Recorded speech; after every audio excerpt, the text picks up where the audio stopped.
हाँ तो भाई कल 6 तारीख को थी गुजरात वर्सेस एमआई की टीम, जिसमें लग रहा था कि मुंबई टीम जीत जाएगी। जिस हिसाब से वो रन रेट पहले पहले 10 ओवर में जिस हिसाब से वो खेली है ना, 10-10 मतलब एक ओवर में 10 रन तो बना देती थी। लेकिन उसके बाद जो विकेट गई ना ऊपर ऊपर, रोहित शर्मा फिर सूर्य कुमार यादव, उसके बाद सारी टीमों को मतलब 6 से 7 विकेट तो उड़ी गई थी। कुल मिला के मतलब 150 के नीचे ही रन थे।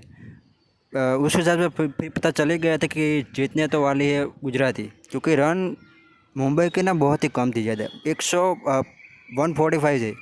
और उस हिसाब से तो मतलब अच्छा ही खिला है। लेकिन दूसरे हिसाब से देखें तो गुजरात में भी मतलब 19 ओवर में मतलब पूरे गेम को पूरे कर दी। उस हिसाब से मुंबई ने भी बहुत ज़्यादा टक्कर दी है।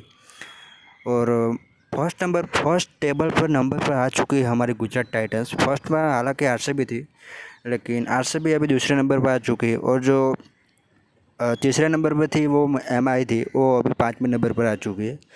तो गुजरात में फिर से फर्स्ट नंबर ले चुका है। मुझे तो बहुत खुशी हुई, क्योंकि गुजरात में अभी थर्ड नंबर पर आ चुकी थी। अभी वो आरसीबी को भी बीट कर चुकी है और फर्स्ट नंबर पर उसने अपनी जगह ले चुकी है। और गुजरात टाइटंस के जो खिलाड़ी हैं मतलब शुभमन गिल और सुदर्शन सुदर्शन ने साई सुदर्शन, उन्होंने बहुत ही ज़्यादा अच्छा खेला है। और वही मतलब दोनों लोग ही मतलब बहुत ही बढ़िया खेलते हैं, बढ़िया। और देखते हैं फिर कौन सी गेम है।